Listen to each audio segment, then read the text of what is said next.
और शिव और शक्ति का अगर यूनियन हो गया तो क्रिएट तो होना ही है। वो आपने जो एक बात कही ना, एक कंपलसरी काउंसलिंग, मैं भी अपने छोटे वाले सेल्फ को एक हक देना चाहूंगी। मैंने कहा क्यों इतना चिंता कर रही हो, अभी गेम्स पीरियड है ना, गेम्स खेलो। इस शो में आपने थेरेपी को बहुत जेंटल और नॉन थ्रेटनिंग वे में शो किया। हर रिलेशनशिप के एंगल में जो आपने दिखाया है, हर इमोशन, हर सीन में इमोशन है। धर्मेंद्र की तरह से बिजली के झटके मुंह में फंसा के और बिजली के झटके दे रहे हैं आप। मेरा यार प्रमोशन नहीं मिल पाया, थोड़ा दिक्कत चल रही थी, तो मैंने एक थेरेपी सेशन बुक कर लिया। रियलिटी से इंस्पायर इसलिए हो पाए क्योंकि हम सभी जो फील करते हैं अपनी लाइफ में, that's the most real thing. इसका जवाब मैं यूं करके दूंगा, यू नो, वन अप काहे भाई। कैरेक्टर का जो तार था वो कनेक्टेड था उनकी चाइल्डहुड स्टोरी से। शायद किसी से उसका कंफर्मेशन मांगते हैं, वहाँ पे क्या होता है, वहाँ पे हमें लगता है कि यार मुझे तो इस चीज़ से डर लग रहा है, तुम्हें भी लग रहा है, नहीं मुझे तो नहीं लग रहा, तो आपको लगता है कि यार ये तो आप ही की प्रॉब्लम होगी। राइट। अब आप क्यों ना आप एक हीलर के पास जाएं ताकि नेक्स्ट टाइम हम इस पूरे सीन को बेटर कर पाए। यू नो, काम कर लोगे, पैसा बना लोगे, शादी कर लोगे, बच्चे भी आ जाएंगे, हर कोई ये सब कर सकता है। कहते that day we tell the kids you sort it out amongst yourself because your parents need doubting. You know?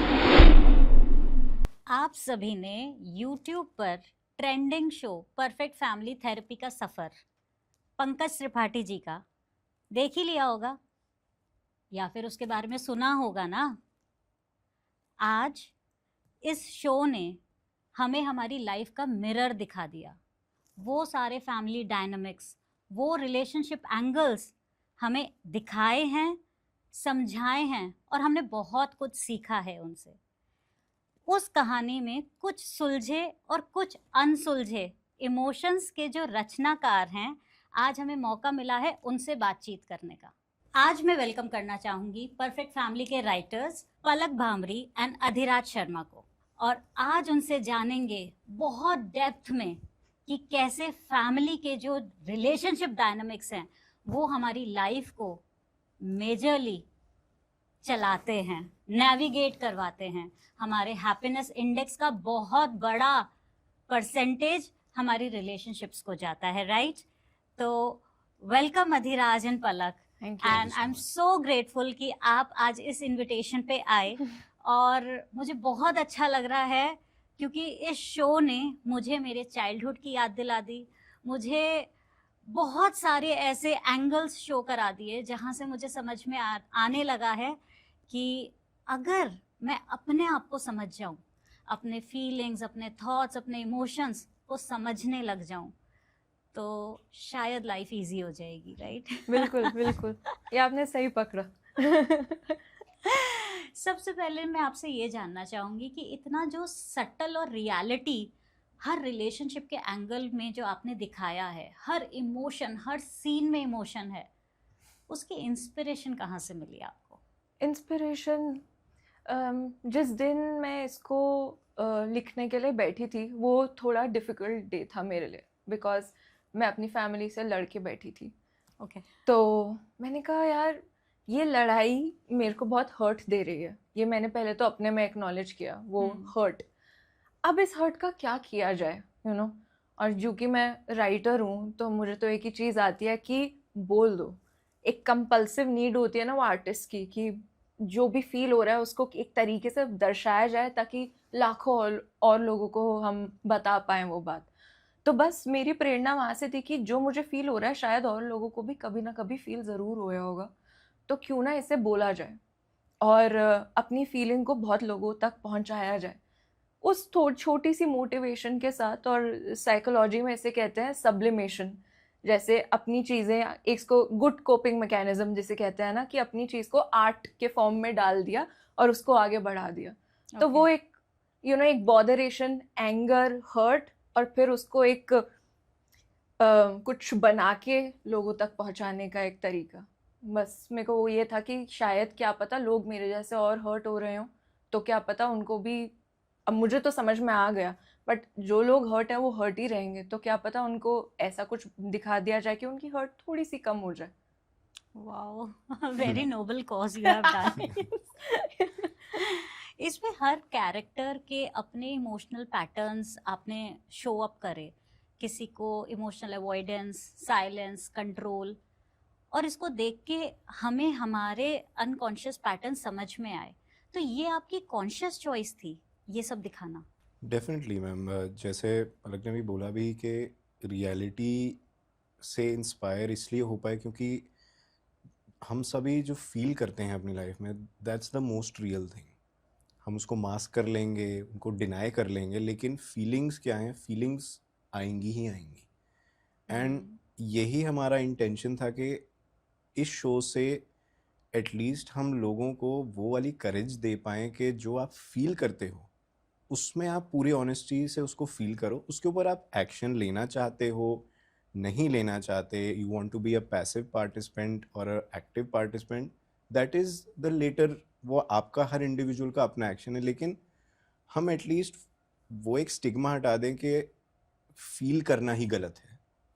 गुस्सा भी एक फीलिंग है, घृणा भी एक फीलिंग है, खुशी भी एक फीलिंग है, एक्साइटमेंट भी एक फीलिंग है। हर इंसान हर सिचुएशन में कुछ ना कुछ फील करता है। अब जैसे हम ये करने बैठे हैं तो एक नर्वसनेस भी एक फीलिंग है। राइट। पब्लिकली बोलना या एक कैमरा पे बात करना, उसमें भी एक फीलिंग आएगी, नर्वसनेस, कॉन्शियसनेस, या मैं कहीं कुछ गलत ना बोल दूं, confusion, all of these are feelings. ये एक्नॉलेज करवाना लोगों का हमारा इंटेंशन कॉन्शियसली बस इतना ही था। किसी को देख के अच्छा लग सकता है, किसी को देख के डर लग सकता है, किसी को देख के डिनायल भी जा सकता है, लेकिन हर चीज़ ना एक बहुत ही ऑनेस्ट फीलिंग होनी चाहिए। और ये सारी फीलिंग्स अपने में वैलिड है, यू नो। कोई ऐसी चीज नहीं है, हम अपने आप को जज करते हैं ना इतना, वहीं पे हमारा सारी एवरीथिंग इज ओके। मेघा भी बोलती है शो के अंदर एवरीथिंग इज ओके। तो हमारा वो रहता है कि मे बी इस शो से हम फीलिंग्स को वैलिडेट कर पाए कि एटलीस्ट हर आदमी अपने आप को इतना सहम के ना रखे कि अगर कुछ फील होता है ना तो उसको नहीं, शायद मैं ही अनोखा हूँ। अगर आपको ये लगता है कि आप ही अनोखे हैं और आप ही को ये फीलिंग हो रही है तो वो भी अपने आप में सच है। उस सच को और उस फीलिंग को डिनाई और झुठला नहीं सकते, कितना भी हम कोशिश कर लें। और आई थिंक ये चीज़ आज हमने स्क्रीन पे देखी तो हम समझ पा रहे हैं। अदरवाइज अगर मैं अपने चाइल्डहुड की बात करूं तो डांस शो में जाना है या एग्जाम में अपीयर करना है तो उससे पहले की जो बटरफ्लाइज होती थी वो ऐसा लगता था मेरे साथ ही हो रहा है। और आज समझ में आ रहा है कि नहीं, ये तो नॉर्मल है। आप कोई बहुत डिफरेंट नहीं हो, लेकिन वो जो एक डिफरेंट होने का जो टैग अपने ही माइंड में हमने पहन रखा था, वो चीज़ इस शो के थ्रू आई थिंक बहुत सारे बच्चे भी अगर इसको देखेंगे तो वो समझ पाएंगे कि what they are going through in their lives right now is okay. तो वो जो ओके का एक पैरामीटर सेट हुआ है वो बहुत हेल्प करने वाला है सब लोगों को। बिल्कुल, यही उम्मीद, इसी उम्मीद से लिखा। हाँ, यही हमारा कॉन्शियस चॉइस सिर्फ इतना ही था। क्योंकि हमें अपने में ऐसा लगता था कि अकेले में मुझे ऐसा लगता था, मैंने तो लिख दिया था, फिर मैंने इसे पढ़ाया पायलट एपिसोड और इसने कहा कि यार ये चीज़ तो बोलने की है, पर मुझे भी नहीं पता था। मैंने तो ऐसे लिखा था क्योंकि आपके अंदर से एक चीज़ होती है ना, आपको बस बोलना है, तो मैंने उतार दिया पेपर पे। But then he told me how valid this is. पर जब कोई सेकंड पर्सन आके बोलता है ना कि ये मेरा भी और वैलिड है, वहाँ से आपको शक्ति मिलती है, वहाँ से आगे बढ़ने की एक क्षमता आप प्राप्त करते हो।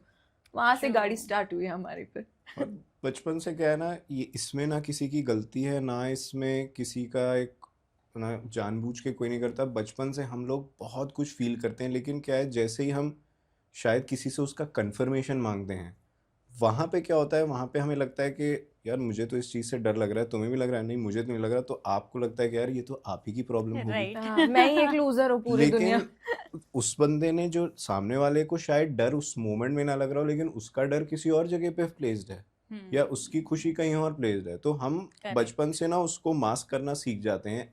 और ये सिर्फ इस हमारी सोसाइटी की नहीं, ये एक ह्यूमन रेस की ही बात है। बिकॉज वो एक माइंड जितना इवॉल्व करता है उतने ही कॉम्प्लेक्सिटीज भी इवॉल्व करते हैं साथ में।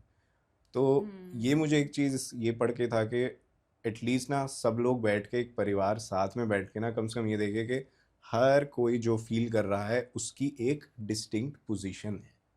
राइट, बस। एक चीज़ जो मुझे बहुत अच्छी लगी परफेक्ट फैमिली में, कि आपने ना पेन्स दिखाए, सफरिंग दिखाई, लेकिन कोई राइट कोई रॉन्ग का लेबल ही नहीं डाला, कोई जजमेंट नहीं था। वो सबसे बेस्ट पार्ट लगा। अदरवाइज अब आज हम फैमिली में रहते हैं तो हमें लगता है इसकी वजह से I am suffering, because of her I am feeling this. तो वो वाला जो एंगल था वो सबसे अच्छा पार्ट मुझे लगा, कि हम एक 100% रिस्पॉन्सिबिलिटी लेना शुरू करते हैं अपनी लाइफ की। तो ये भी क्या कॉन्शियस चॉइस थी या अपनी ही लाइफ की कोई स्टोरी थी जो आपने यहाँ पे शो अप करी? ये काफ़ी कॉन्शियस चॉइस थी एक्चुअली। मतलब जब आप सफ़र करते हो ना, जब आपके ऊपर ब्लेम डाले जाते हैं और आप दूसरों पे ब्लेम डालते हो, एंड में पता चलता है उससे कुछ सॉल्व तो होता नहीं है, यू नो। फिर से वही क्वेश्चन आएंगे, फिर से वही जिंदगी चलेगी, फिर वही प्रॉब्लम आएंगी। मैंने अपनी जिंदगी में देख लिया जैसे कुछ सॉल्व नहीं हो पा रहा ब्लेम गेम से, यू नो। ये अरे मेरे पापा ऐसे थे ना इसीलिए मैं ऐसा हो गया, और मेरी मम्मी ऐसी थी ना इसीलिए मैं, ये अब बहुत आसान है करना, बट अभी तो आप ऐसे हो, इसके साथ आपको अब जीना पड़ेगा। बट आपको थोड़ा दुख हो रहा है अंदर से, आप ऐसे नहीं जीना चाह रहे हो, आप थोड़ा कुछ चेंज करना चाह रहे हो, विच मीन्स इससे बिगर कोई चीज है, ब्लेम गेम से ऊपर एक चीज है जहाँ पे अगर आप जाओगे तो शायद आपको एक सोल्यूशन ओरिएंटेड अप्रोच मिल पाए। हम उधर जाना चाह रहे थे, यू नो। हमने अपनी लाइफ में देखा था कि ब्लेम करके कुछ फायदा नहीं। That is something that we were very consciously कि लेट्स नॉट जज और ब्लेम, यू नो।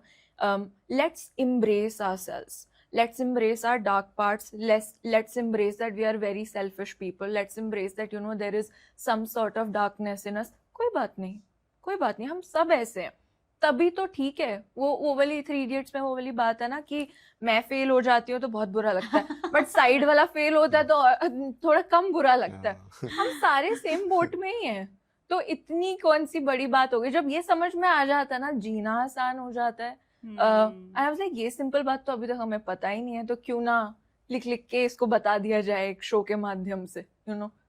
हम एक वो भी था कि जजमेंट किस चीज़ का है। जजमेंट हमें ना ये चेंज करने का बहुत मन था कि हम किसी की ना फीलिंग जज नहीं करेंगे, हम उसके एक्शंस जज करते हैं।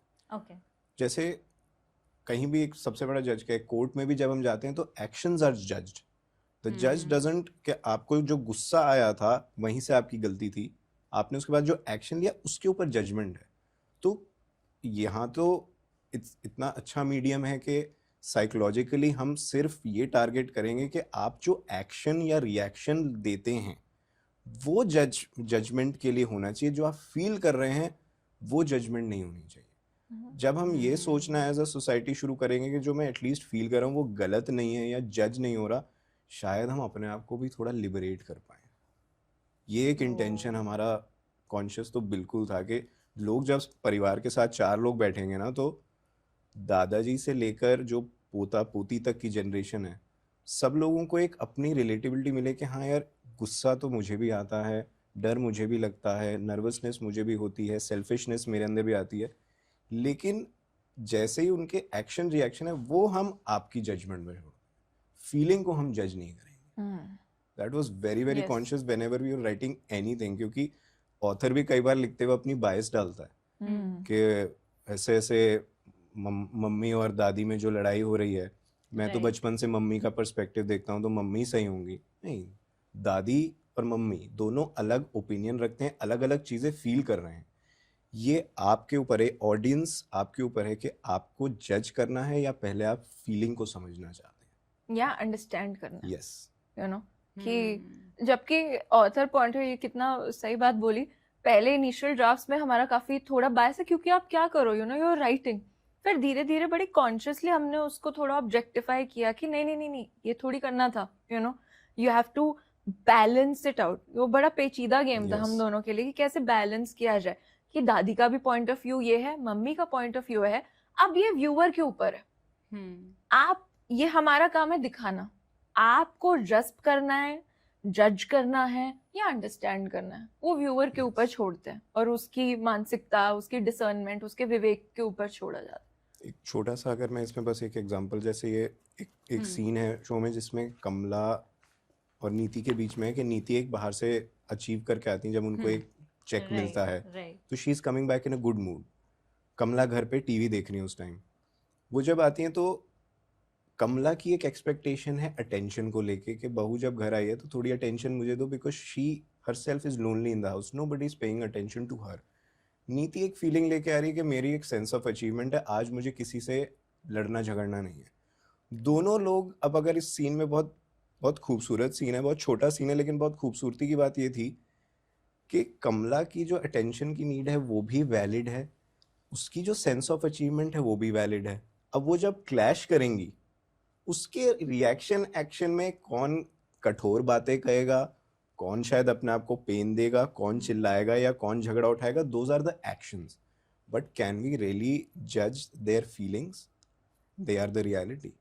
वो मुझे आई थिंक पहली बार जब हमने वो एपिसोड, इट वाज एपिसोड 2, तो जो इसने बात कही कि वहां से हमने एक रिफाइंड, वो छोटे से उससे हमने पकड़ना शुरू किया कि ऐसे ये बैलेंस आगे भी हमें सीन्स में ड्रॉ करना पड़ेगा. Very well. नहीं, उसको देख के एक्चुअली में ये रियलाइजेशन होता है कि जब हम एक पार्ट देखते हैं, मतलब लाइक एक एंगल से जब व्यू करते हैं तो हमेशा डिस्टॉर्टेड व्यू आएगा. लेकिन जब हम सारे एंगल्स को एक बार कवर करके देख लें तो शायद बहुत क्लीन व्यू होगा. और clean view is always takes us to the positive outlook in life. Yes, you would know that much better. Clarity of understanding, clarity of knowing who you are changes everything and simplifies everything. Exactly. Honesty से बड़ा pain point कुछ नहीं और honesty से बड़ा liberating point भी कुछ नहीं. हाँ, करेक्ट. क्या बात. मतलब कई बार आपको फील होता है जब आप भी घर में, अब जैसे हम दिल्ली आते हैं तो ये मेरे घर में रहती हैं, तो मेरा भी एक रोल है कि मुझे इसका भी पॉइंट ऑफ व्यू पता है, मुझे अपनी मम्मी का भी पॉइंट ऑफ व्यू पता है, मुझे अपने फादर का भी पता है और शायद उनको भी हमारा पता है. लेकिन जब आप अकेले होते हो तो आप सोचते हो कि आपको पता है ना, आपको ये चीज़ बुरी लगी, उधर से क्यों है. तो एक ऑनेस्टी से अपने आप से जब आप इंटरनल डायलॉग करते हो, वो आपको पेन भी बहुत देता है to face it. But once you face it, it also liberates you. It's a very, कई बार बड़ा डाइकोटमी होती है. अच्छा, एक चीज़ जो शो को देखते हुए मुझे रियलाइज हुई कि हर कैरेक्टर की सफरिंग का जो तार था वो कनेक्टेड था उनकी चाइल्डहुड स्टोरी से. मतलब रूट वहाँ पे जा रही है. अब नॉर्मली क्या हम सबकी लाइफ का जो रूट है वो हमारी चाइल्डहुड स्टोरी में छुपा हुआ है? Do you agree with that? I agree with that. I think that most of who how we have, हमारी जो अपब्रिंगिंग है वो डिफाइन करती है हमारी एडल्ट लाइफ को. और वो अपब्रिंगिंग किस प्रकार की है उसको मैं जज नहीं कर रही, बट वो बहुत चीज़ें आगे जाके, चाहे आपके स्पाउस के साथ रिलेशनशिप हो या जो भी आप फ्रेंडशिप्स बनाते हो आगे चल के, वो बहुत डिफाइन करती है. वो डिफाइन करती है आप कौन हो, आप कहाँ से आए हो. तो ये बहुत सारी चीज़ें पहले 10 साल में, पहले 15 साल में डिफाइन हो जाती हैं. और अपने आप को समझने के लिए वहाँ पीछे जाना ज़रूरी हो जाता है. और कौन सा आप लेंस चूज़ कर रहे हो पीछे जाने के लिए, यू नो. क्या आप सेल्फ क्रिटिकल लेंस चूज़ कर रहे हो पीछे जाने के लिए, क्या आप एक क्लियर लेंस चूज़ कर रहे हो, वो आपके ऊपर है, यू नो. जब भी मैं बिफोर राइटिंग दिस, जब आप वो होता है ना, एम्पैथी पहले खुद को देनी पड़ती है फिर दूसरों को आप देते हो. पर जब आप खुद को एम्पैथी देते हो और आप अपनी खुद की चाइल्डहुड देखते हो वहाँ पे, मुझे ऐसा लगता है ओह अच्छा ये चीज़ें हैं, इसीलिए अब मैं ऐसी हूँ, इस प्रकार की मैं इंसान हूँ. अच्छा, अब मुझे समझ में आया. तो मैंने पहले तो आप अपने आप को जज करते हो, फिर थोड़ा नीचे आते हो, फिर आप कहते हो ठीक है. अब मैं देखती हूँ दूसरे लोगों को कि ये कहाँ से आ रहे हैं. वहाँ से अगर क्लैरिटी आ जाती है तो आपको समझ में आता है हु वी आर. जैसे कहते हैं ना, हम बहुत सारे लोग हो सकते हैं, बट एक क्लैरिटी में who we are is very very important, you know, to understand who we become later in life. Okay. So maybe something like that we gave to our characters, so that in understanding them, in understanding where they come from, you know, be it Kamla ji, Somnath ji, who are like the older generation, but ऐसा नहीं वो कभी बच्चे नहीं थे. वो सारी चीज़ें अभी तक उनको डिफाइन कर रही हैं, you know. ये बहुत सही बात बोली. जो हु वी आर है, इसकी जो समझ होती है ये आती ही बड़े होके है. बिकॉज पूरा हमारा 18 साल का अगर हम बचपन पकड़ लें, 18 साल हमारे सिर्फ आगे आगे आगे आगे भागते हुए ही जाते हैं. हमारे पास इतना टाइम बचपन में और इतनी, मैं तो कहूँगा, विजडम भी नहीं होती, इतनी मेंटल स्टेबिलिटी भी नहीं आती कि हम रुक के we can analyse at 18, we can not analyse what we were at 12। ये हो पाता है लेटर इन स्टेज। मतलब मैं अपना हो सकता है मैं थोड़ा स्लो रहा हूँ, बट मुझे तो ये 30 पे समझ आया कि इट्स ओके, जो उस टाइम पे वो फील किया था ना, अब वो सोचने का टाइम है और उसको रिविजिट भी कर लेना चाहिए अपने मन के अंदर ओके कि आपको उस टाइम में जो वो पेन पॉइंट लगता था बचपन में, वो क्या था, और वो क्या था अब समझ में आता है, क्योंकि अब आपकी एक सर्टेन विजडम है, आप थोड़े स्लो डाउन हो रहे हो। There is time for you to go back and think about it. वो जो सेल्फ रियलाइजेशन होती है वो मुझे लगता है बड़े होके आती है, and it is everything to do with the past, specially the childhood. Just एक एग्जाम्पल के तौर पे, जब मैं छोटी थी, मेरा बहुत कॉन्फिडेंस इश्यूज होते थे. I never thought that I was capable और you know worth it even of being a person of the world. मुझे ऐसा लगता Okay. था कि ये क्या पलक, जो तुम करोगी उससे ना किसी को फ़र्क पड़ना है और तुम्हारी कोई ज़्यादा वो नहीं है. मुझे ऐसा लगता था. वहाँ नहीं जाएंगे कि किसने ऐसा फील कराया या क्या. मुझे ऐसा लगता था ये मेरे ऊपर है ना, मैंने इतना ही देखा. अब पर जब मैं बड़ी हुई वो चीज़ मेरे एक्शंस में आने लगी. यू नो जब आप बड़े होते हो और you are in the industry और राइटिंग, यू नो आप 4 प्रोड्यूसर से मिल रहे हो, आप अपने आप को जब कम दिखाते हो ना तो सामने वाला भी आपको कम देखता है. आप अपने आप को फुल दिखाओ तो सामने वाला भी आपको फुल देखेगा. आपको पता होना चाहिए कि आप you are a person of the world, what you say matters. You know मुझे भी इसकी तरह, मैं भी स्लो थी, मुझे भी लेट समझ में आया that you know what Palak, you matter. You know, if something happened in your childhood that told you that you do not matter, that was wrong. You matter. Now you need to unlearn that and relearn with a good self-belief that you matter, you are a person in the world and what you do also matters. और ऐसा नहीं कि चढ़ जाओ कहीं चने के झाड़ पे, वो नहीं, बट ऐसा नहीं कि अपने आप को इतना लो भी मत रखो और इतना लैक भी मत रखो. सेल्फ एस्टीम फुल दो अपने आप को. आप हो यहाँ पे, आप बैठे हो, यू नो आप कुछ करके दिखाओ कि बिल्कुल ड्रीम्स है, होप्स है, सब है, और वो रहना चाहिए, वरना जीने की इच्छा कहाँ से है. मेरा अपना पर्सनल मिशन है कि जैसे अधिराज ने बोला ना कि एट द एज ऑफ 30 कुछ चीज़ें समझ में आई. मुझे भी एट द एज ऑफ 30-35 समझ में आया what are my strengths and my weaknesses, but how can I bring my weaknesses in a certain manner कि वो चैनलाइज होके मेरी स्ट्रेंथ को कोलैबोरेट कर जाए. तो अपने मिशन में मुझे अब ये लगने लगा है कि हाउ आर माइंड वर्क्स, हमारी फीलिंग्स, हमारे इमोशंस कैसे काम करते हैं, ये बहुत छोटी उम्र में बच्चों को समझ में आने शुरू हो जाएं, और उसमें एजुकेशन सिस्टम का बहुत बड़ा रोल है. जी जी. तो वहाँ पे लाइफ स्किल्स आ जाती हैं. हाँ, लाइफ स्किल्स कि स्किल ऑफ लाइफ तो सिखा दो बच्चों को, एकेडमिकली तो वो कर ही लेंगे, आ ही जाएगा जी. बट स्किल्स ऑफ लाइफ, जहाँ आपने अपने शो में भी पूरा कोपिंग मैकेनिज्म्स पे बात करी है, तो coping with stress, coping with emotions, ये भी एक one of the life skills हैं. बट अपने बचपन में, अपने चाइल्डहुड का अगर हम देखें तो हमें कुछ पता ही नहीं था. हमें नहीं पता था कि अगर हम हार्ड वर्क कर भी रहे हैं तो ऐसा तो नहीं कि ये कोपिंग मैकेनिज्म है या intentionally consciously I am working hard for my goal. Yes you do not know these things. और ये इनफैक्ट जब ये शो आया था, मुझे किसी ने मैसेज किया, वो टीचर है, उन्होंने कहा कि यार ये जो है ये तो स्कूल्स में दिखाना चाहिए ताकि बच्चों को समझ में आए एट एन अर्ली एज. हम तो लेट हो गए, you know, but this is such an important thing that if we understand these things about our emotions, about how we are in the world at an early stage, हम अपने आप को clarity जल्दी दे पाएंगे, हम कौन हैं जल्दी समझ पाएंगे. क्लैरिटी जैसे ही आई, आपको समझ में आया हाँ मैं उसके बाद तो एकेडमिक्स आ ही जाएगा कि अच्छा हाँ अब मुझे समझ में आया, मैं ना इंजीनियरिंग में बेटर हूँ या ना मैं मीडिया में बेटर हूँ. आपको वो पूरा 20s नहीं लगेंगे समझने के लिए खुद को, यू नो, जो कि काफी बच्चों के लिए बड़ा डिफिकल्ट टाइम होता है. यू नो बहुत प्रेशर्स है हमारी सोसाइटी के, और उससे बेटर भी अगर पेरेंट्स भी समझ पाए इस चीज को, you know it will be such a good thing for all of us. Definitely. वो आपने जो एक बात कही ना, एक कंपल्सरी काउंसलिंग, जो एक स्कूल में भी और एक अगर चलिए स्कूल में शायद लॉजिस्टिकली प्रॉपर हो सकता है, लेकिन अगर घर में और स्कूल में एक ऐसा माहौल बने कि counselling should be somewhat mandatory to begin with, क्योंकि जो ये मुहिम है आई थिंक पहले जब तक कोई चीज़ मैंडेटरी नहीं होती तो सोसाइटी वो चेंज एक्सेप्ट करने में वो फिर आपने फ्री विल पे छोड़ दी बात। राइट।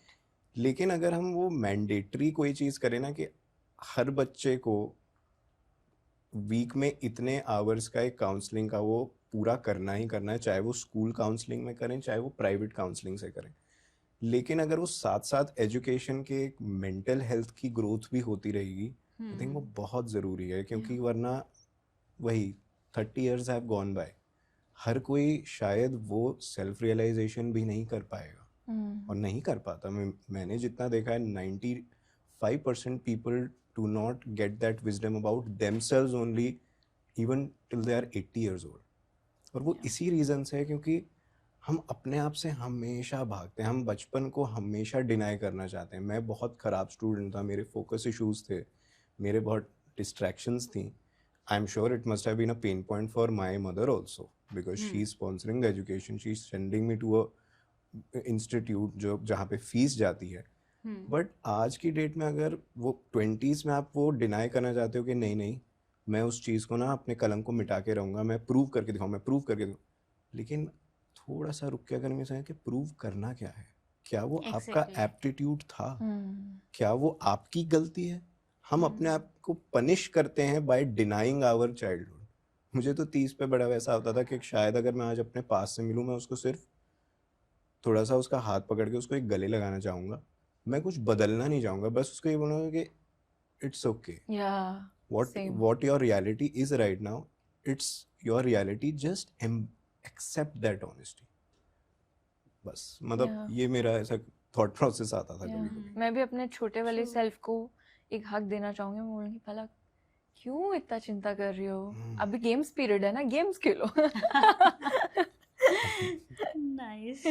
शो में कैरेक्टर है विष्णु, तो विष्णु का दिखाया गया कि पहले वो अपने पापा की दुकान, मतलब दिखाया नहीं, हमें ऐसे परसीव कराया गया कि उसने पहले पापा की दुकान पे वो बैठा, फिर उसने जॉब करी और स्टिल वो जॉब में बहुत स्ट्रगल कर रहा है, उसको प्रमोशन चाहिए, नहीं मिल रहा। तो अभी अधिराज जैसे आपने बोला कि बहुत सारा आज का जो हमारा बिहेवियरल पैटर्न है वो हमारे चाइल्डहुड कंडीशनिंग से आ रहा है, और ये विष्णु को देख के हमें बहुत सारी चीज़ें समझ में आ गई कि अगर वो जॉब में अच्छा नहीं भी कर पा रहा है, एक्सेल नहीं हो रही चीज़ें, स्ट्रगल करना पड़ रहा है, तो वो जो एक विस्पर, वो जो उसकी एक क्रिटिकल वॉइस जो कह रही है you are not good enough, तुमसे कुछ नहीं होगा, तुम कुछ नहीं कर सकते, वो रिपीटेडली उसकी लाइफ में एक पैटर्न क्रिएट करता जा रहा है। तो यहाँ पे अब हमें समझने के लिए क्या ये काफ़ी है कि हम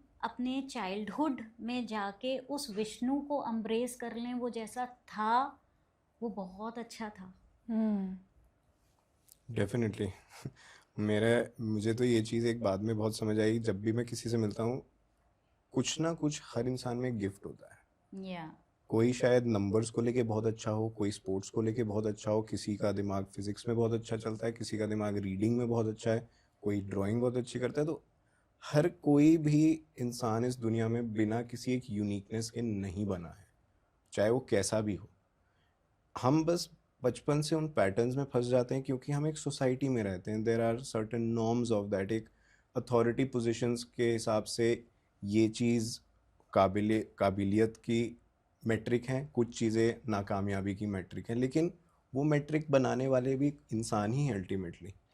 we don't have a doctrine which was कहीं पहाड़ों पे इंस्क्राइब्ड नहीं था जब इंसान बने, लेकिन हम फंस जाते हैं उन पैटर्न्स में क्योंकि विष्णु को शायद अपने फादर की नज़र से लग रहा है कि वो दुकान के लायक नहीं है, या उसको अपनी बॉस की नज़र से लग रहा है कि वो उस पीआर के लायक नहीं। लेकिन अगर आप ध्यान दें तो विष्णु का भी एक सटल तरीके से गिफ्ट दिखाया है कि he has a gift of गैब, कि जहाँ पे वो सामने वाले को पढ़ के उसी से एक चार्म ऐसा बनाता है बातों में कि उस मोमेंट में सामने वाले को लगता है कि विष्णु में कुछ तो बात है। ये चार्म है, तो वो उसका गिफ्ट है। अब वो शायद मिठाई की दुकान पे काम नहीं आएगा, वो शायद एक कॉरपोरेट स्ट्रक्चर में काम नहीं आएगा, लेकिन शायद कुछ तो दुनिया में ऐसा होगा ना जहाँ पे चार्म से कुछ बनता है, शायद वो किसी को हील कर सकता है उस चार्म से। लेकिन हम प्रोफेशन को और एजुकेशन क्वालिफिकेशंस को ये मान लेते हैं कि इन्हीं की बाउंड्रीज में अगर आप कुछ कर पाओगे तो ही आप सक्सेसफुल हो या अनसक्सेसफुल हो। हमारे जो नेचुरल गिफ्ट है वो हमेशा दबा रह जाता है। Yeah. तो विष्णु के केस में मुझे स्पेसिफिकली ऐसा बहुत लगता है क्योंकि ही इज कंफ्यूज्ड। वो ये भी नहीं करना चाहता, वो भी नहीं, बट ऐसा नहीं है कि वो आलसी है, शायद अभी तक उसको ये पता नहीं है कि उसका गिफ्ट कहाँ पे एप्लीकेबल होगा। Yeah. शायद ऐसा कोई प्रोफेशन उसके कम अक्रॉस नहीं हुआ अभी तक, या कोई ऐसा कि कल को अगर वो लोग मतलब कोई ऐसा काम करे जिसमें चार्म की जरूरत है, maybe he can excel, but it's again a maybe. But Vishnu right now is so distressed by the fact that कि मैं बस गुग्गू नहीं हूँ, मैं कुछ भी कर सकता हूँ, मैं गुग्गू नहीं हूँ। जब तक आप इस चीज डिफेंस में रहोगे तब तक आप खुद की पर्सनैलिटी से अटैक कैसे करोगे, कहाँ पे, यू नो, वो वाली जो बात है। पूरा समय अगर हम उस प्रेशर में रहेंगे कि भाई मैं ये नहीं हूँ, मैं वो नहीं हूँ, मुझे ये मत समझ लेना, मुझे वो मत समझ लेना, अरे जाने दो, जिसको जो समझना है समझने दो, आप वो करो जो आप हो, यू नो, दुनिया जाए बाहर में, you know. But we are as a society it's easier to say, hard to do, you know. अपनी कोचिंग में मैं डिज़ायर्स को भी 2 कैटेगरी में बांट देती हूँ। तो एक है ईगो बेस्ड और एक है सोल बेस्ड। तो ईगो बेस्ड डिज़ायर से कि मुझे तुम्हें दिखाना है, I want to prove myself, and soul based, this is something I like, this gives me joy. तो अगर डिज़ायर्स को भी हम सेग्रीगेट कर पाएं और शायद उस डायरेक्शन में जाएं, that gives us Joy. Yes. Maybe encouraging a person in front of me is the only thing that gives me joy. Yeah. इसके अलावा मुझे कुछ आता ही नहीं था when I was the teenager girl, और मैं जब छोटी थी मुझे कुछ भी नहीं आता था, और मैं हमेशा ये सोचती थी सबके पास सब कुछ अच्छा अच्छा है, कोई इस चीज़ में अच्छा है, कोई उस चीज़ में अच्छा है, मैं किस चीज़ में अच्छी हूँ।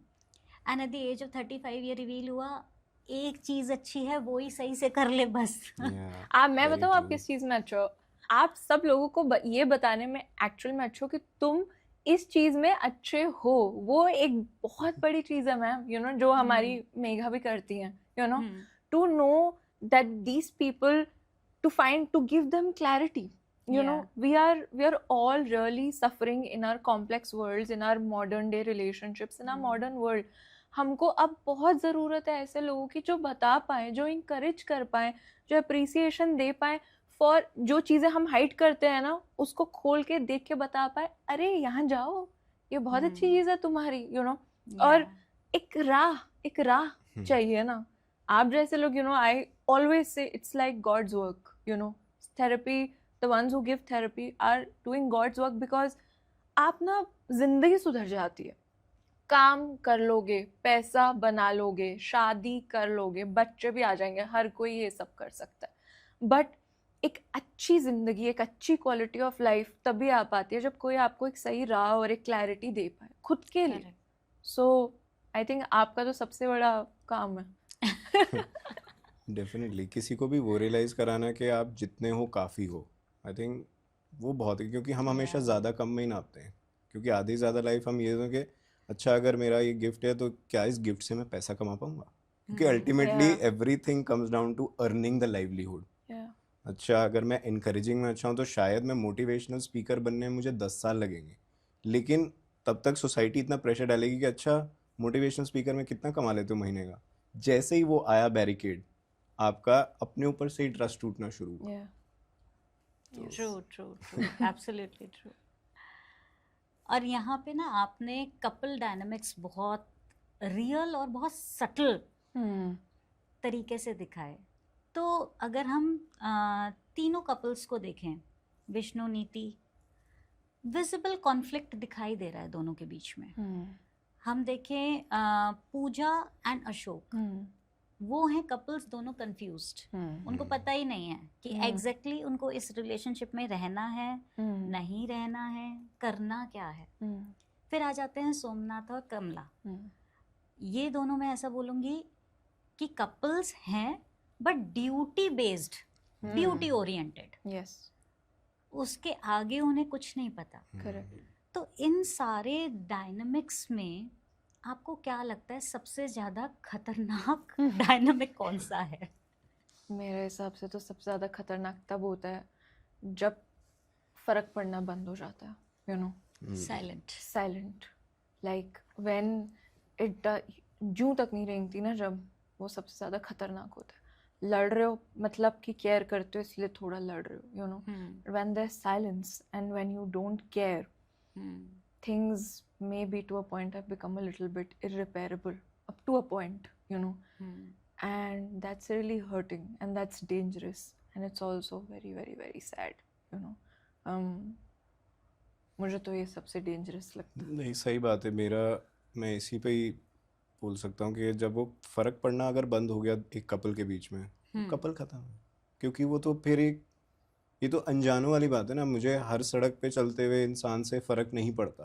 तो अगर मेरा और मेरे पार्टनर के बीच में एक वैसी स्टेज आ गई है कि अब मुझे फ़र्क नहीं पड़ता, तो फिर तो कुछ भी नहीं है। ना गुस्सा है, ना प्यार है, ना एक्सपेक्टेशन है, ना डिसअपॉइंटमेंट है। तो वो कपलडम ही वहाँ, दैट्स द फुल स्टॉप। उसके आगे कुछ है ही नहीं।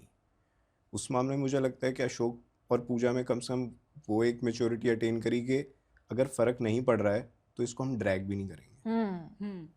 सो I don't know about the most dangerous, but ये मैं एक लेसन मुझे सबसे अच्छा लगा कि अगर फ़र्क नहीं पड़ता ना तो ड्रैग भी नहीं करना चाहिए। करेक्ट। फोर्स्ड कपलडम नहीं हो सकता किसी भी चीज़। And you understand you made a mistake थी, ठीक कर लेंगे, कोई बात। ये चीज़ मुझे बहुत अच्छी लगी पलक आपकी, कि अगर आप लड़ रहे हो तो it means somewhere deep down care है। जी। तो जो भी कपल अभी ये पॉडकास्ट देख रहा है और उनके बीच में थोड़ी भी नोकझोंक चल रही है, तो अभी आपकी रिलेशनशिप जिंदा है।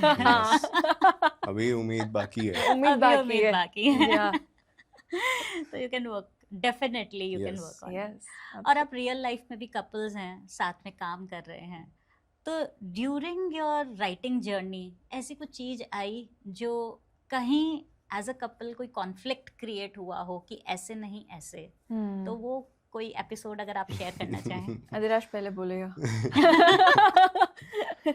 आई थिंक इसकी राइटिंग अपने आप में एक हमारे लिए लेसन था of how a marriage dynamic works. कि Okay. मेरे लिए सबसे बड़ा लेसन ये था कि कैसे ईगो को ट्यून करके रखना चाहिए। ये भी नहीं कहूँगा कि 0 होनी चाहिए, ये भी नहीं कहूँगा कि 100 होनी चाहिए। ईगो का टाइम टू टाइम यूज़ होता है। कुछ चीज़ों में ना हमें वही बचपन से क्या है ना कि वो आपका, अगर आपकी कहीं भी चीज़ नहीं हो रही तो आपको बता दिया गया है कि फिर तो यहाँ पे कोई फ़ायदा ही नहीं है ना। फिर तो जिस चीज़ का कोई फ़ायदा नहीं होता वो क्यों करनी, और जब करनी ही नहीं तो यहाँ पे मुझे रहना ही नहीं। वो एक बड़ा बचपन से ट्यून हो जाते हैं कि जहाँ रिवॉर्ड नहीं है ना वहाँ से हट जाओ, या वहाँ पे उस रिवॉर्ड के लिए लड़ते रहो जब तक वो रिवॉर्ड तुम्हें ना मिल जाए। करेक्ट। मुझे सबसे बड़ा लेसन एज अ कपल उसमें यही मिला लिखते हुए कि कई बार ना ईगो को पीछे रख के ट्रस्ट फैक्टर को आगे बढ़ाना चाहिए। यानी लेटिंग गो भी बहुत बड़ी चीज़ होती है। सुनने में वो लगता है कि हाँ ठीक है लेटिंग गो कर दी ना, जाने दिया, जाने नहीं दिया, कॉन्शियसली जाने दिया कि दोबारा वापस नहीं वहाँ जाना पड़े, वो फिर जाने दिया है। वरना अगर मैं अभी कि अच्छा अभी लड़ाई ना हो, मैं अभी ईगो गिरा रहा हूँ अपनी, जस्ट बिकॉज मुझे अभी नहीं लड़ना क्योंकि एक पार्टी चल रही है या अभी हम एक राइटर्स रूम में बैठे हैं और 4 लोग आसपास हैं, तो मैं अभी के लिए ईगो गिरा रहा हूँ। लेकिन जब हम अकेले होंगे, वो अंदर मैंने घर कर रखी है बात, तो तब आएगा वो बैक पॉकेट से निकल के। मेरे लिए वो बहुत बड़ा एक लेसन है, क्योंकि इससे पहले मैंने भी जो भी लिखा उसमें मैं अपना एक लीड पोजीशन रहता था, व्हाट आई एम राइटिंग और हाउ आई एम राइटिंग। तो क्या है यहाँ पे कि कोई ऐसी चीज़ थी जो जेनेसिस पलक से आ रहा है, वहाँ पे कई चीज़ें इसके पर्सपेक्टिव से समझना कि ये क्या कहने की कोशिश कर रही है, रादर देन के मुझे तो ये लगता है ये होना चाहिए क्योंकि मेरा XYZ एक्सपीरियंस है, मैंने ये किया है, मुझे ये लगता है। अगर वो कह रही है कि ये लगता है और मुझे लगता है कि एक मिडिल ग्राउंड भी अटेन किया जा सकता है, तो थोड़ी देर के लिए ईगो को थोड़ा ऐसे वॉल्यूम डाउन कर लेते हैं, कई जगहों पे आपको वॉल्यूम अप करके, ऐसा भी नहीं होता था कि कई बार मेरा भी होता था कि ठीक है अगर ये है तो फिर let's wait for a third eye later on to be a better जज, आई स्टिल डोंट अग्री। तो वो ईगो को मेरे हिसाब से जो वो वॉल्यूम बढ़ाना, वो वॉल्यूम घटाना, मेरे लिए वो जो लेसन था ना, that also help me a great deal in understanding coupledom. Okay या I mean I think similar, but ये जो इसने बात कही ना, क्योंकि इस शो का जेनेसिस मुझसे आया था और ये अपने में अलग से काम कर रहा था, तो वो ट्यूनिंग मैच करना, और ना जब आप राइटिंग कर रहे होते हैं ना, कुछ भी हो सकता है। अब आप सेट पे नहीं हो कि इतना इतना पैसा भी लगा हुआ है, तो you have to like writing में it's a very artistic driven thing, and to Yeah. come at a equal position and to understand someone else's point of view, for me that was the reason why I married him. While writing this, we fell in love and I married him later, because I for one thought that here is a person जिसको जो मैं बोल रही हूँ समझ में आ रहा है, और ना ही इसे समझ में आ रहा है। ये कहता है अच्छा पलक, अगर तेरे को ये बोलना है ना, तो ये दिखाने का तरीका तो ये है, क्योंकि ये इसके विजुअल ज़्यादा स्ट्रॉन्ग है। ओके तो वो हमने मैच कर दी दोनों चीज़ें, और ये हमारे लिए बहुत अपने में एक बहुत बड़ी ब्रह्मास्त्र बन गया, that I am good with character, he is good with plot, we married and it becomes a great story at the end of the day. अगर हम वहाँ पे बैठ जाते ना कि नहीं नहीं ये कैरेक्टर ऐसा है, और ये कहता नहीं नहीं नहीं ये कैरेक्टर ऐसा है, हो गया काम, कोई शो वो नहीं बनता, या इतना अच्छा नहीं बनता, बन भी जाता तो वो एक लेसन भी था, और मुझे तो बहुत मज़ा आया। And I hope and wish that everyone understands that the tuning of the ego is what we need. कोई एक ब्रेने ब्राउन करके है, वो एक कुछ बताती है, वो कहती है कि मैं अपने पति को कहती हूँ यार टुडे 100% में वो बात करते हैं, today I am at a 10, so please take care of the kids, तो वो कहता है यार I am only at a 5, what do we do. ये भी बात, तो अब हम क्या करें। कहते that day we tell the kids you sort it out amongst yourself because your parents need downtime. ये क्योंकि हमारे बच्चे नहीं है, but for those listeners who have kids, and it's very very difficult, so it's okay, some people can manage on their own, and to understand कि हाँ उसके पास भी नहीं है और उसका वो काम नहीं है करने का, या तेरे पास नहीं है और तेरा भी काम नहीं, दोनों ही डिप्लीटेड और डिप्रिशिएटेड है, कोई बात नहीं, एक साथ बैठ के अब हम नेटफ्लिक्स देखेंगे या कुछ यूट्यूब देखेंगे या कुछ देखेंगे बैठ के, recharge, the world will go on, it's okay, वैसे वाली बात। एंड आई थिंक ये बहुत ब्यूटीफुल है कि नहीं हो रहा तो पॉज कर लो। हाँ। हमने पॉज बटन कहीं छोड़ दिया लगाना। सही बहुत सही बात बोली आपने यहाँ। तो पॉज लाइफ में आई थिंक आपको एक समय दे देता है जहाँ आप रिचार्ज कर सकते हो, रिजुवेनेट कर सकते हो, and back to life again. बिल्कुल बिल्कुल, और specially in a fast life like this. और कोई भी चीज़ ना इतनी ज़्यादा टाइम बाउंड मानना बंद करना पड़ेगा कि अगर इस मोमेंट में ये नहीं हुआ तो ये एंड ऑफ द वर्ल्ड है। कि अगर मैं ये आर्ग्यूमेंट नहीं जीता या मैं ये आर्ग्यूमेंट नहीं जीती, बस मेरे तो पॉइंट्स कट जाएंगे। कौन नोट कर रहा है पॉइंट्स? कल फिर मौका मिलेगा, परसों तरसों। हमने बहुत ज़्यादा ना टाइम, ये आप प्लीज़ इस पे ज़रूर कुछ ना कुछ आपको सोसाइटी में बताना पड़ेगा अपने माध्यम से कि टाइम नहीं भाग रहा कहीं भी। हम सिर्फ टाइम को अपने ही हाथ से लोग काटते जा रहे हैं ये कह के कि deadline deadline deadline deadline, everything has become a deadline. तभी ईगो इतनी ज़्यादा स्ट्रांगली आती है। आज इस लाइन, ये वाली लाइन अगर आज ऐसी नहीं गई तो आज तो ये एंड ऑफ द वर्ल्ड है। कल तो मैं कल का वेट नहीं कर सकता। ये जीतना ज़रूरी है इस बात पे। It's like if I can put this in a line, let's just try to be slow and curious rather than being fast and furious. Oh wow. Oh wow. Lovely. Great. Nice, very nice. Very nice. In fact मेरे पास जब clients इस तरीके की problem लेके आते हैं और बहुत एंशियस और बहुत कंट्रोलिंग, हर चीज़ को कंट्रोल करना चाहते हैं, तो मैं सिर्फ उनको ये इमेजिन करवाती हूँ कि भाई कल तुम मर गए, अगर तुम कल मर गए अब सोचो नेक्स्ट व्हाट। और जो कि बहुत बड़ी पॉसिबिलिटी है। हाँ तो वहाँ पे वो पॉज होते हैं। मैंने कहा सब कुछ वैसे ही चलेगा, आपका घर भी चल जाएगा, आपके बच्चे भी चल जाएंगे, तो क्यों तुम आज यस क्यों नहीं जी रहे, आज जी लो। यस अब वहाँ से शायद एक स्टेप वो आगे बढ़ते हैं जहाँ वो कंट्रोल छोड़ देते हैं कि everything is in my control and I am going to do this and that, yes और वहाँ से एक क्लैरिटी अगेन शुरू होती है। Yes let it all happen. The पता नहीं किसने बोला था, मैं नाम भूल जाती हूँ पर मुझे वो याद रहता। Late it all happen, live the questions, you know. Answers को सीख, आंसर्स आ जाएंगे पर पहले आपको पूरा क्वेश्चन जीना पड़ेगा, और एक दिन में नहीं जी पाओगे। क्वेश्चंस को जियो, आंसर्स खुद ब खुद आ जाएंगे। Yes. अगर आपने क्वेश्चंस पूरे जी लिए ना, आंसर अपने आप आ जाएंगे, उसकी चिंता मत बहुत करो। ब्यूटीफुल, बहुत ब्यूटीफुल। आई थिंक लाइफ को जीने का तरीका Yeah, हम इसको ले सकते ले हैं सकते हैं Truly. probably। कि क्वेश्चंस को लिव करना शुरू जी। कर दें। पता नहीं किसने बोला, मैं नाम भूल गई। अच्छा, तुम्हारा ही कोई मान बात लेते नहीं, हैं व्यूअर्स गूगल कर लेंगे। गूगल कर लीजिए। आज से तुम्हारा कोट है ये तुमने हिंदी में बोला। हाँ, हिंदी में।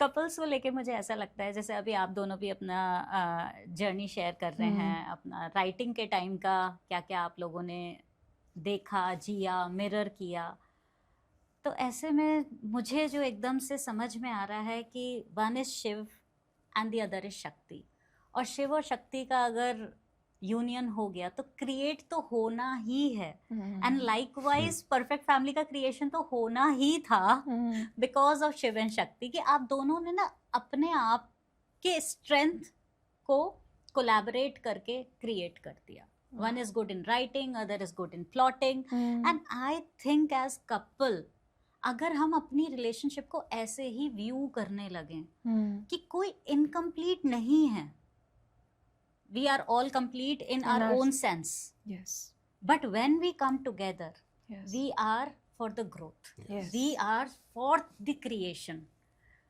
तो बहुत सारे कपल्स शायद एक बहुत अच्छी लाइफ जी सकते हैं rather than you me। हाँ, yes, Definitely. yes, it's us, it's us, Yeah, Coupledom is us. it's us, There's no and two way that about does it. not mean the death of you and me. Us does not mean the death of you and me. We are full individuals in our own right.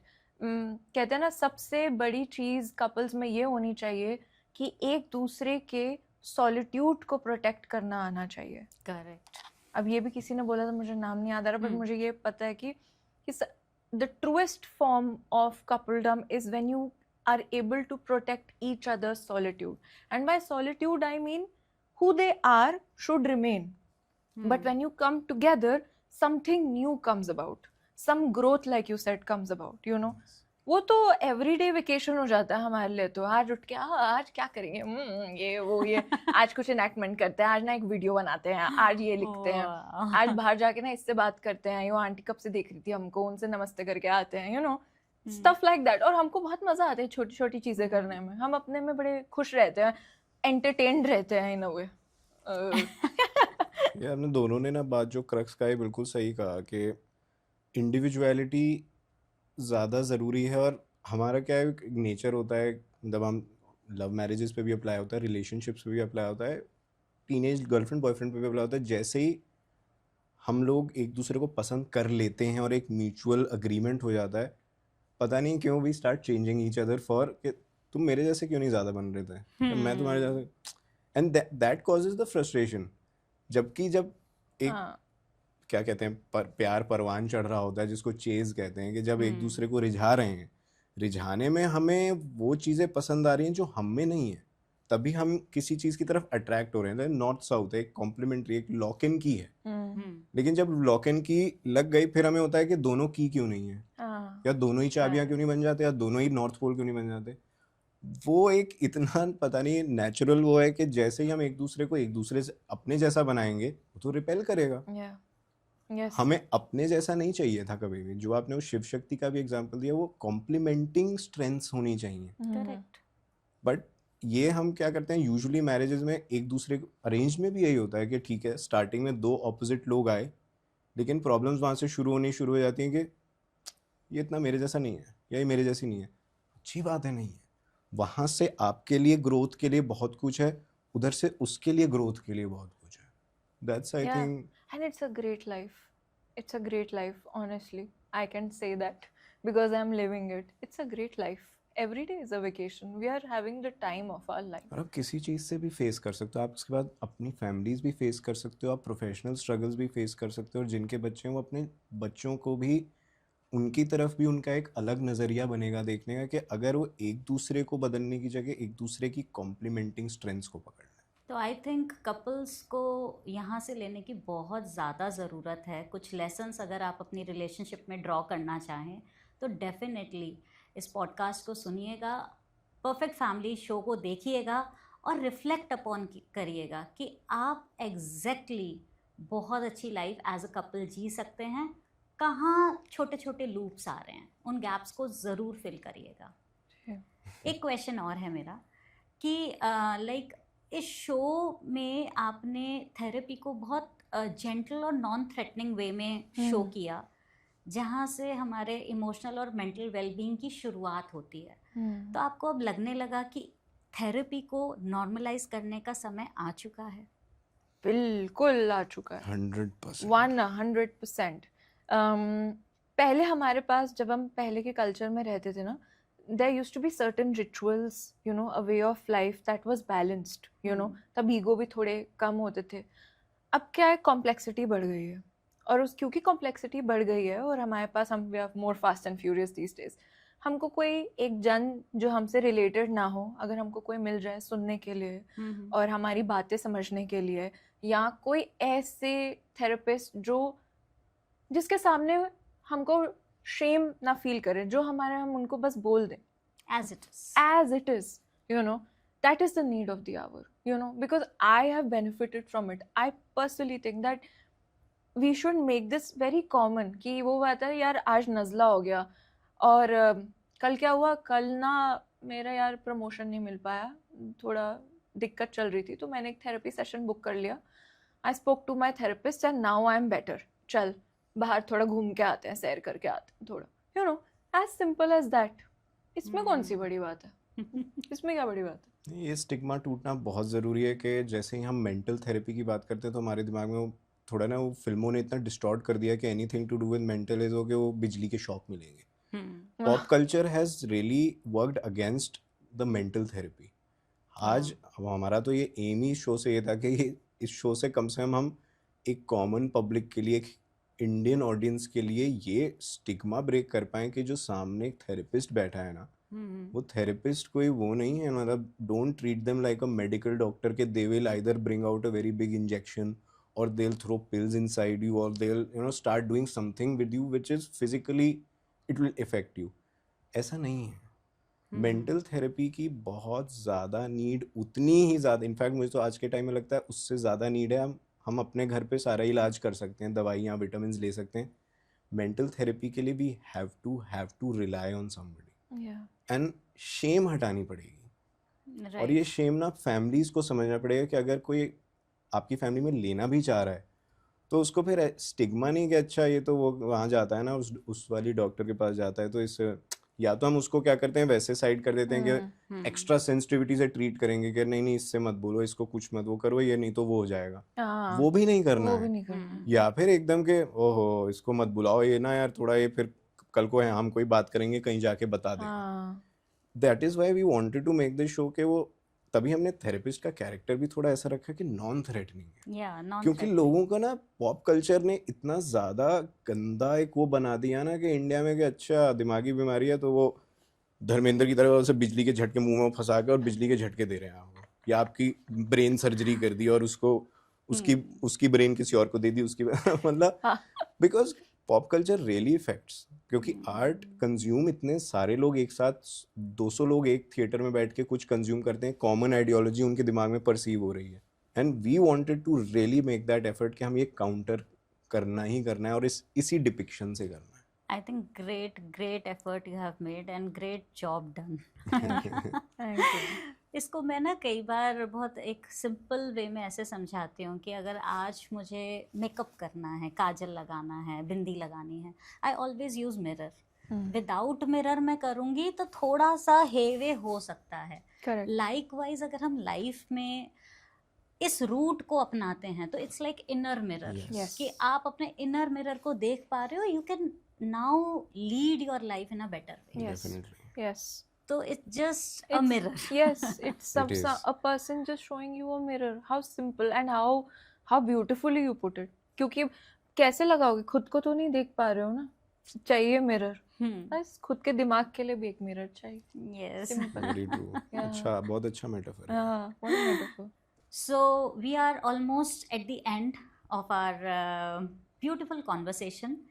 Last में बस मैं आपसे ये जानना चाहूँगी कि अगर आपके शो से कोई एक लेसन ड्रॉ करना चाहे तो वो एक लेसन क्या होगा जो फ्रॉम द राइटर्स हार्ट आता होगा कि ये तो आप लेके जाओ? मेरे लिए तो active listening, you know, we don't listen anymore as a society. In our families we have stopped listening. We are so full of ourselves. It's so me. It's so मैं ऐसा, आप constantly अपने बारे में इतना सोच रहे हो कि दूसरे को तो आप सुन ही नहीं रहे हो.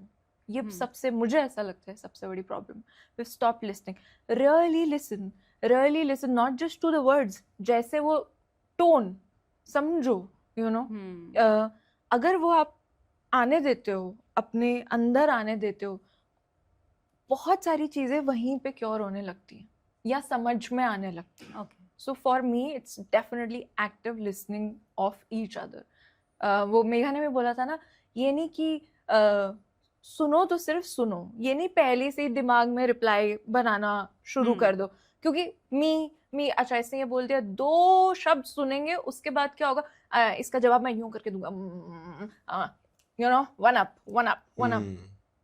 काहे भाई, वो तो तुम्हारी बहन है ना, उसको काहे one up, you know. Yes. मेरे लिए तो यही रहेगा. मैं सभी फैमिलीज को ये कहना चाहूँगा कि अगर आप लोग जेन्युइनली एक दूसरे से प्यार करते हो तो आप अपने आप को थोड़ा बदल भी सकते हो, क्योंकि हर किसी इंसान में एंडलेस पोटेंशियल है, वास्ट पोटेंशियल है बदलाव का. एंड कोई एज नहीं होती, कोई, it's nothing to do with your stature, age, creed, caste, gender, anything. Every human being has a vast potential to change, evolve at any given time. और ये बात मैं दावे से कह सकता हूँ. आप एक बार ट्राई करके देखिए, बट उसके लिए आपको सबसे पहले अपने दिमाग में ये ज़रूर क्लियर करना पड़ेगा कि is it worth it. Okay. क्या इतना प्यार है हम में आपस में कि यस मैं बदलना चाहता हूँ, क्योंकि मैं चाहता हूँ कि इसको भी खुशी मिले, मुझे भी खुशी मिले. अगर आपकी वो क्लैरिटी है, then please trust me, mark my words, आप अपने आप को सरप्राइज कर सकते हैं. Oh. You can evolve any day, any time. गाड़ी चलाते हुए, खाना खाते हुए, अकेले बैठे हुए, 10 दिन बाद, 1 घंटे बाद, कभी भी you can evolve. It's just a matter of consistency. Yes. Every day. वो जो होता है ना, ये चीज़ ये नहीं कि अभी सोची और सोच के अवेयरनेस से कुछ नहीं होता है, you know.